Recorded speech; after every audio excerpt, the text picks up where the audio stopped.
Our next speaker is the first nominee of Malasakit at Bayanihan Party List. She's the former Assistant Secretary of the Office of the President during the time of PRRD. She's the former Director of Department of Health, the Malasakit Program Head, who managed the establishment of Malasakit centers across the country, bringing the total of 167 Malasakit centers all over the country. Please welcome Miss Girly Veloso.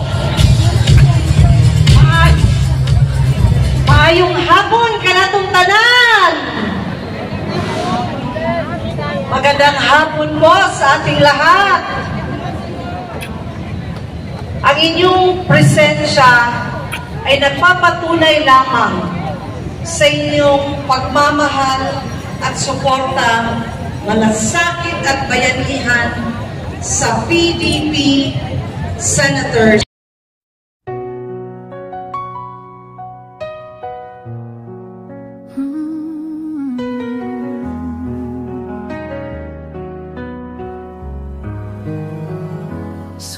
Ating VP Inday Sara Duterte.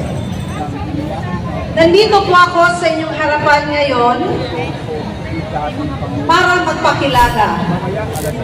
Ako po ay si Girly Veloso, ang first nominee ng Malasakit at Bayanihan Party List 140 sa inyong balota. Bisayang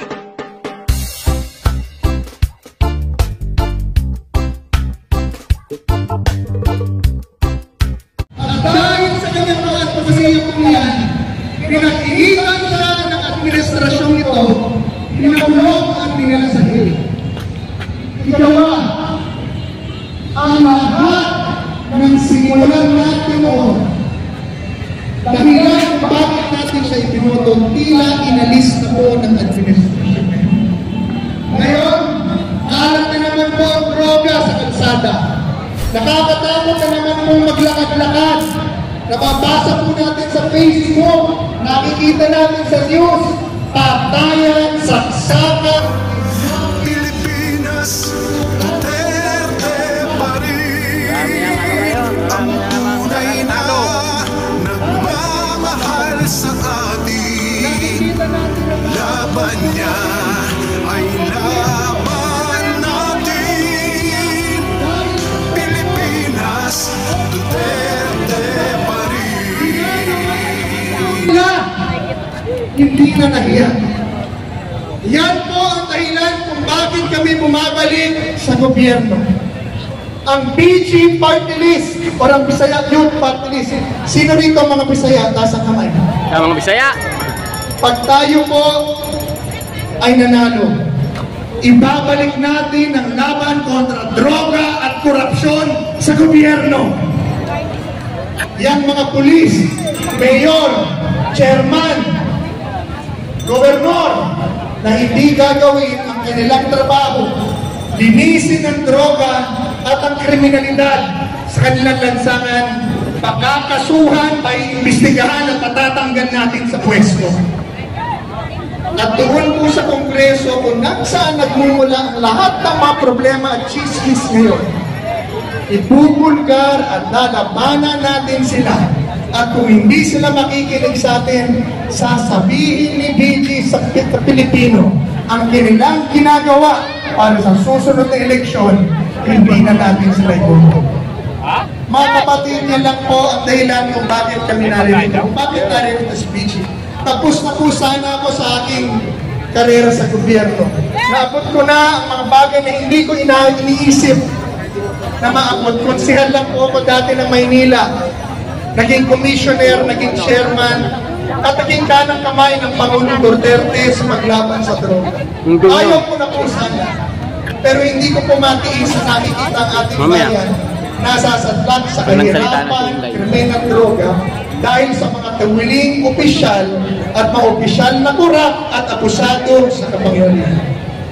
Ang huling itutulak po natin muli ang federalismo sa ating bansa para mga abusadong opisyal, Senado, Kongreso at Pulis ay mawalan ng kapangyarihan, abusuhin ang kapangyarihan ng Pilipinas. Maraming salamat po sa inyo lahat. Madali lang pong tandaan ang aking numero. Number 98. Anong number? Sige, 100 minus 2 equals? Maraming salamat po sa inyong lahat at mahal ko po kayo. Yeah! Maraming salamat po. Palakpakan mo po dyan.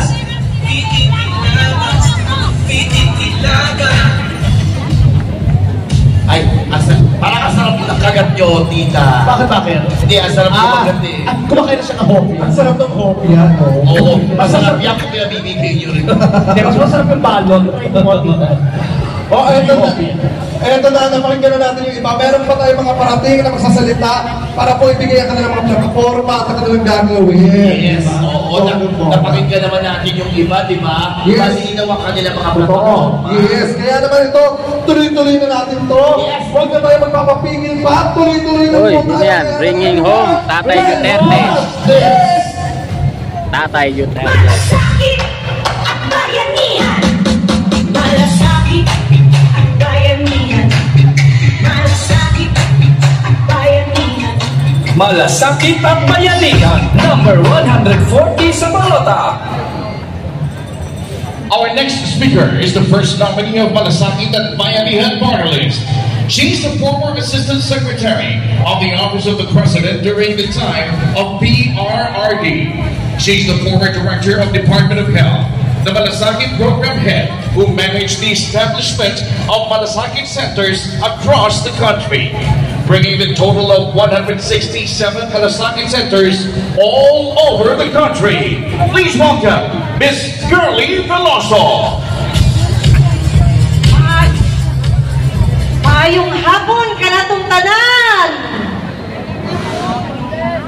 Magandang hapon po sa ating lahat. Ang inyong presensya ay nagpapatunay lamang sa inyong pagmamahal at suporta, malasakit at bayanihan sa PDP senators or pa ang ng tinatawag suman. na Duterte Dumayo lang kayo ng suman. ni Tatay Digong at ni VP Inday Sara Duterte. Nandito po ako sa inyong harapan ngayon para magpakilala. Ako po ay si Girlie Veloso, ang first nominee ng Malasakit at Bayanihan Party List 140 sa inyong balota. Bisayang dako from Cebu. Sino mga Bisaya? Diribe, kisay mga Bisaya. Kaway kadaghan. Kadaghan na yung Bisaya. Kaway pabor-pabor. Ano na mo sa 140 ha, mga Bisaya?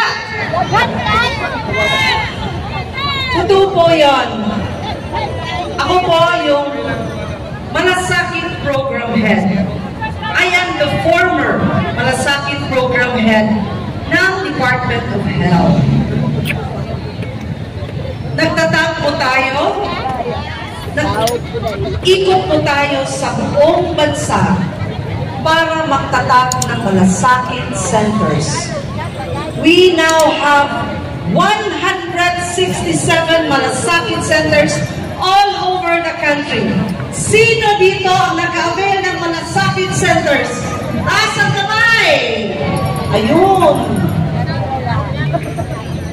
From the very first Malasakit Center up to the present Malasakit Center, 167, andyan po ako sa likod ng no less than Mr. Malasakit, Senator Christopher Kuya Bongo at ng Department of Health.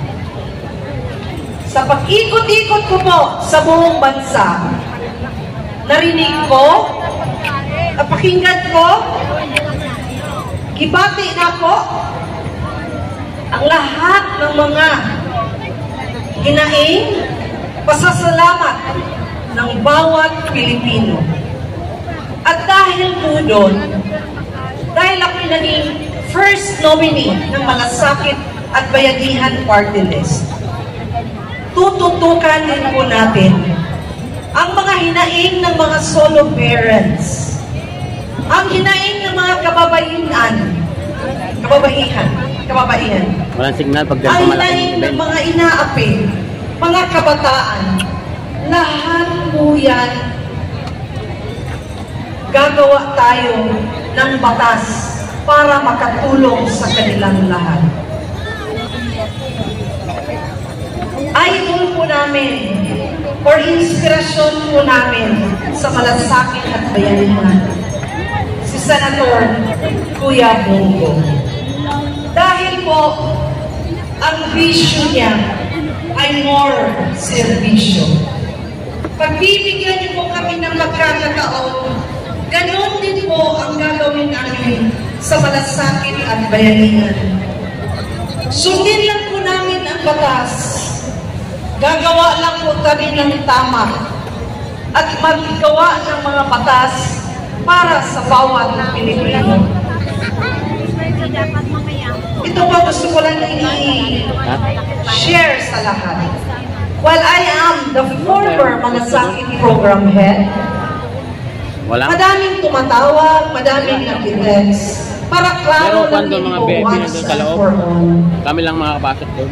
Ang tanong nila sa akin, wala na bang Malasakit Center? Ako po, Mga vlogger lang. since I came from the Department of Health, sa pagkakaalam ko po, itong Malasakit Center ay patas na. 2019, itinatag ang patas na ito.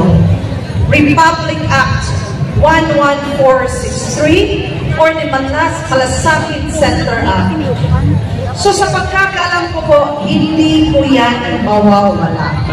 At saka po, ang Department of Health ang lead agency ng Malasakit Center natin. At nandyan po ang 4 na ahensya para magtulong-tulong para mabigyan kayo ng medical at financial assistance. Hindi na po ako magtagal. Marami akong gustong sabihin sa inyo, but we are only allowed few minutes. So again, maraming salamat sa inyong lahat. Huwag niyong kalimutan, 140 sa inyong balota, Malasakit at Bayanihan Party List. But before I will leave, I would like to call on 2 of our nominees. First nominee is Jane Amolot from Zamboanga. The second nominee is Tino Contreras from Cagayan. Magandang hapon po sa inyong lahat. Malasakit at Bayanihan Party List.